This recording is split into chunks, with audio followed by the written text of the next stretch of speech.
শিব সমুদ্র ওয়াটারফলসে ঘুরতে গিয়েছিলাম আমরা। সকাল না একেবারে ভোর থেকে দিনটা শুরু হয়েছিল। এমনিতে আমি খুব একটা ভোরে উঠি না, কিন্তু কোথাও ঘুরতে যাওয়ার থাকলে রাত 2টোর সময় ঘুমিয়ে পড়লেও কে জানে কিভাবে যে ভোর 4টের সময় উঠে পড়ি আমি। ভোরের বেলায় বেশ এনার্জি নিয়ে আমরা 3জন রওনা দিলাম। রাস্তার মাঝে আরও 2জন আমাদেরকে যোগ দিল।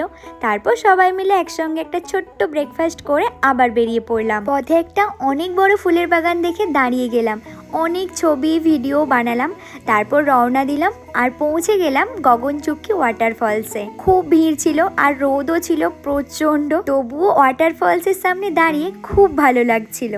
আসলে অনেক দিনের ইচ্ছে যে ছিল। তারপর গেলাম এর পাশে আরও একটা ওয়াটারফলস রয়েছে বারচুক্কি নামে, সেখানেও গেলাম, অনেক সুন্দর লাগছিল। তারপর আমরা লাঞ্চ করলাম আর বাড়ি ফেরার পথে রওনা দিলাম। একটা পূর্ণ দিনের ক্লান্তি আর আনন্দ মিশিয়ে অনেক স্মৃতি নিয়ে।